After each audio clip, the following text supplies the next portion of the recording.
Salam sejahtera, terima kasih karena bersama dengan saya di Nazilin Unity Channel. Akhirnya KJ seperti yang dijangka dilaporkan ke polis. Ada persoalan besar, adakah KJ akan ditangkap? Adakah KJ akan dipenjarakan? Entahlah. Selepas Azalina, giliran setiausaha politik Zaliha pula buat laporan polis terhadap Khairi Jamaluddin. Rupanya ini puncanya. Selepas Datuk Seri Azalina Othman Said, kali ini setiausaha politik kepada Menteri Wilayah Persekutuan, Dr. Zaliha Mustafa pula tampil membuat laporan polis terhadap bekas Menteri Kesehatan Khairi Jamaluddin atau dikenali sebagai KJ. Ia berhubung dengan ucapan Khairi tentang titah edendum yang dikatakan dikeluarkan oleh Yang di-Pertuan Agong yang ke-16. Setiausaha politik Zaliha, Nur Azrina Surip berkata, laporan dibuat selepas menerima video berdurasi 3 minit dan 14 saat tentang ucapan Khairi Jamaluddin. Bekas ahli Parlimen Rembau itu mendakwa, Zaliha sewajarnya tahu mengenai titah edendum walaupun ia tidak dibincangkan dalam lembaga pengampunan. Nur Azrina mendakwa kenyataan dikeluarkan Khairi adalah tidak benar dan bertujuan memburukkan imej menteri itu. Perkara itu juga mengelirukan rakyat dan menimbulkan perasaan tidak senang serta suasana panik dalam kalangan rakyat sehingga berkemungkinan boleh menggugat keamanan negara, katanya dalam satu kenyataan hari ini. Dia juga memohon siasatan dijalankan terhadap Khairi atas kesalahan penyebaran maklumat palsu, mengganggu ketenteraman awam dan kesalahan penggunaan tidak wajar kemudahan rangkaian media sosial beliau untuk menyebarkan maklumat palsu atau mana-mana undang-undang yang terpakai. Semalam, dilaporkan Setiausaha Politik Menteri Jabatan Perdana Menteri Undang-Undang dan Reformasi Institusi, Azalina Othman Said, yaitu Azalina Suraya Yaakob, membuat laporan polis susuran Khairi mengaitkan Azalina berkomplot menyembunyikan titah itu. Zaliha merupakan menteri dipertanggungjawabkan dalam Lembaga Pengampunan Wilayah Persekutuan. Kedua-dua mereka memohon supaya siasatan dapat dijalankan secara menyeluruh terhadap Khairi Jamaluddin kerana berniat jahat memfitnah, menghina nama baik dan reputasi menteri serta menyebarkan maklumat palsu. Bahagian hal ehwal undang-undang dalam kenyataan semalam juga mengesahkan bahawa tiada sebarang dokumen tambahan atau edendum dalam fail atau rekod rasminya. Sekian dulu untuk kali ini. Jangan lupa tinggalkan komen anda untuk isu yang panas dan panas ini. Kita jumpa lagi. Bye-bye. Salam sejahtera, terima kasih karena bersama dengan saya di Nazilin Unity Channel. Yang ini confirm mimpi di siang bolong sampai ke tengah hari. Apabila ada laporan di Sinar Harian menyatakan bahwa tidak mustahil, konon laporan ini tidak mustahil Perdana Menteri dari PAS, kata Dr. Tengku Muhammad Fakhruddin. Haha.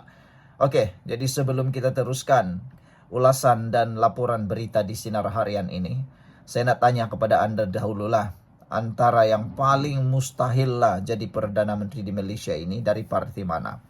Pertama daripada Amanah, kedua daripada Parti Sabah dan Sarawak, yang ketiga daripada DAP, dan yang keempat daripada Parti PAS. Semua yang saya sebut tadi itu, mana satu yang paling tidak berpotensi jadi Perdana Menteri? Empat-empat itu belum pernah jadi Perdana Menteri, yaitu DAP, Parti dari Sabah, PAS, dan juga daripada mana lagi ya, yang tidak pernah jadi Perdana Menteri, Amanah. Empat parti ini tidak pernah jadi menjadi Perdana Menteri ahlinya. Jadi, adakah kemungkinan daripada empat parti ini tiba-tiba menjadi Perdana Menteri? Yang pastinya DAP mungkin sama sekali tidak. Tapi jangan silap, dalam DAP pun ada ahli Islam Melayu Islam. Ramai ahli DAP yang Melayu Islam dan juga ada ahli parlimen daripada DAP Melayu Islam. Jadi, itu pun tidak mustahil. Dan lebih lagi, DAP mempunyai kerusi di serata Malaysia. Di seluruh negara, seluruh negeri, DAP ada di seluruh negeri dia ada kerusi kecuali di Terengganu, Perlis dan Kedah. Kedah adakah? Saya tak ingat lagi lah. Tapi DAP mempunyai kerusi di Sabah dan khususnya di Sarawak kalau saya tak silap ada juga. Jadi DAP mungkin ada potensi jadi Perdana Menteri kerana ada sokongan daripada Sabah dan Sarawak. Begitu juga dengan Amanah. Amanah pun mempunyai pemimpin yang berpotensi menjadi Perdana Menteri. Mereka Amanah ini diterima di Sabah dan Sarawak, bahkan mempunyai rakan di sana, yaitu PKR. Jadi Pakatan Harapan DAP. Jadi sekarang ini nak tanya, bolehkah PAS menjadi Perdana Menteri? Bila agaknya PAS boleh jadi Perdana Menteri? Namun ada beberapa ulasan daripada pengulas politik dan netizen menyatakan bahawa selagi PAS tidak dapat menembusi dan memujuk parti politik yang ada di Sabah dan Sarawak, PAS tidak mungkin akan jadi Perdana Menteri. Selagi PAS masih lagi bermain dengan politik ekstrim, selagi itulah dia tidak akan dapat jadi Perdana Menteri.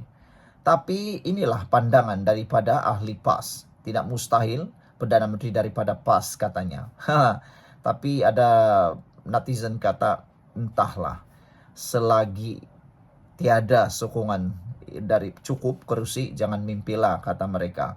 Pemuda PAS mengakui parti itu memiliki calon yang mampu memenuhi kriteria serta syarat-syarat sekaligus membolehkannya memegang jawatan Perdana Menteri. Ahli Jawatan Kuasa Dewan Pemuda PAS Terengganu, Dr. Tengku Muhammad Fakhruddin Tengku Fauzi berkata, ia diperkukuhkan dengan ciri-ciri kepimpinan bijak, strategi berkesan dan kerjasama erat bersama berbagai pihak. Dalam lanskap politik Malaysia yang dinamik, persoalan sama ada ahli politik PAS boleh menjadi Perdana Menteri sering menjadi omokan dan perbincangan dalam kalangan parti lawan dan komponen. Untuk memahami kemungkinan ini, kita perlu meneliti beberapa perkara utama yang diperlukan untuk memegang jawatan dalam kerajaan Malaysia, katanya. Itu pun tepat apa yang dia cakap, tapi di Malaysia ini juga palinglah tepat sekali ialah bukan karena kebijaksanaan dia, tetapi cukupnya kerusi di parlimen.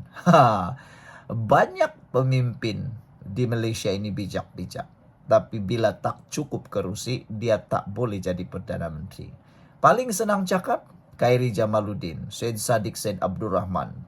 Berpotensi sebenarnya jadi Perdana Menteri. Paling pentinglah Khairi Jamaluddin. Tapi lihatlah apa jadi.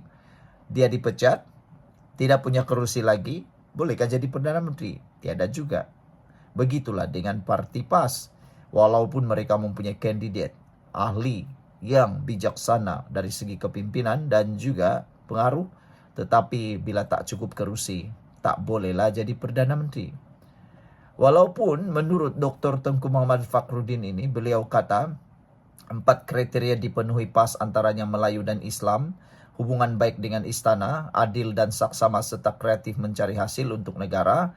Itu jadi persoalan besar dalam kalangan peneliti politik Malaysia. Mereka kata, okey, PAS adalah Melayu dan Islam. Okey, itu betul.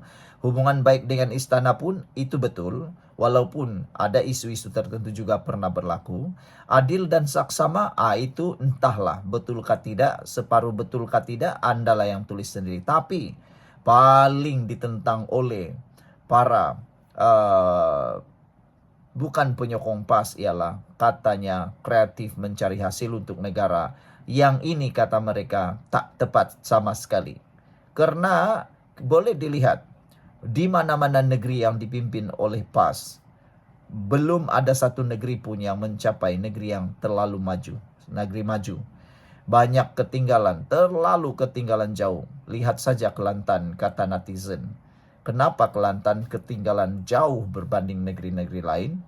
Mungkin juga kerana tidak kreatifnya mereka mencari hasil untuk negeri tersebut, kata netizen. Jadi sebelum kita berpisah, jangan lupa tinggalkan komen anda untuk isu kali ini. Apakah anda juga setuju bahwa PAS tidak akan mampu jadi Perdana Menteri? Salam sejahtera, terima kasih kerana bersama dengan saya di Nazilin Unity Channel. Selepas Mahathir keluar daripada Bersatu, dan keluar serta-merta daripada Perikatan Nasional dan meletakkan jawatan. Ini yang berlaku kepada Wan Faisal dan Parti Bersatu. Kata Wan Faisal, hak Mahathir keluar bersatu. Pemimpin Bersatu Wan Ahmad Faisal Wan Ahmad Kamal berkata, menjadi hak Mahathir untuk keluar parti dan gabungan PN. Kita hormati keputusannya, kata ahli Majlis Pimpinan Tertinggi Bersatu kepada Malaysia Kini ketika ditanya mengenai pengunduran itu. Mahathir Mohamad Rais hari ini mengumumkan dia keluar parti dan meletakkan jawatan sebagai Setiausaha Bersatu dan Perikatan Nasional Wilayah Persekutuan berkuat kuasa serta-merta. Ada netizen menyatakan bahwa, apa kata selepas Mahathir Rais ini keluar daripada Parti Bersatu, kalau Wan Faisal juga keluar daripada Parti Bersatu, kata mereka. Ini satu gurauan yang memang agak keterlaluan, yaitu mengarahkan Wan Faisal letak jawatan sebagai ahli parlimen dan juga keluar daripada Parti Perikatan Nasional menyertai Mohamad Rais, kata mereka. Saya secara pribadi saya rasa tidak mungkinlah Ahmad Faisal akan keluar daripada Parti Bersatu dan Perikatan Nasional, kerana kalau dia bergerak sendiri, bergerak solo, pastinya beliau tidak akan menang. Dan lebih teruk lagi, beliau kalau mau cuba-cuba masuk parti yang lain, entahlah apa parti yang mungkin akan menerima beliau. Kalau parti PKR pasti tidak akan diterima sama sekali. Mengikut Parti Amanah juga mungkin lagilah tidak diterima. Kalau nak masuk UMNO, lagilah tak diterima. Dan yang paling teruk sekali, DAP. Kalaulah dia mau masuk DAP, itu lagilah mustahil lah kan.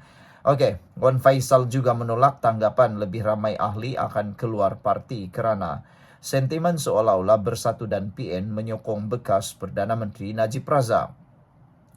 Terdahulu, Mahathir mengumumkan peletakan jawatannya serta-merta melalui sepucuk surat yang ditujukan kepada Ketua Bersatu dan PN Wilayah Persekutuan Muhammad Razizuddin.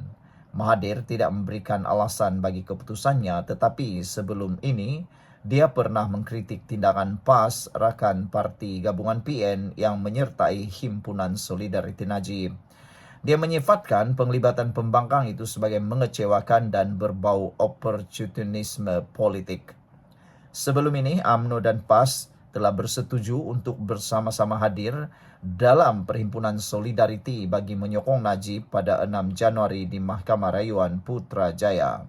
Walaupun UMNO menarik diri kemudian, namun PAS tetap meneruskan perhimpunan seperti yang dirancang dengan bergerakan ahli dan penyokongnya. Pada Kamis, Wan Faisal yang turut hadir dalam perhimpunan itu berkata partinya tiada masalah dengan tindakan PAS mempertahankan Najib secara agresif. Jelas ahli parlimen macam itu, kehadiran pemimpin PN dalam perhimpunan itu juga kerana titah edendum yang diperjuangkan Najib membabitkan isu kepentingan awam. Tapi ada netizen yang menyatakan bertanya soalan penting. Kata mereka, titah edendum untuk Najib itu diperjuangkan bukan untuk kepentingan awam, kata netizen, tapi untuk kepentingan politik PAS semata-mata. PAS hanya mahu menunggangnya, kata mereka. Apa kepentingan untuk awam, untuk titah edendum itu? Tidak ada apa-apa. Ianya hanya untuk mau dapatkan tahanan Najib. Kalau Najib berjaya, apa pula kepentingan awam? Itu yang menjadi persoalan. Jadi PAS sebenarnya yang ada kepentingan dan manfaat politik. Sekian dulu untuk kali ini. Jangan lupa tinggalkan komen Anda.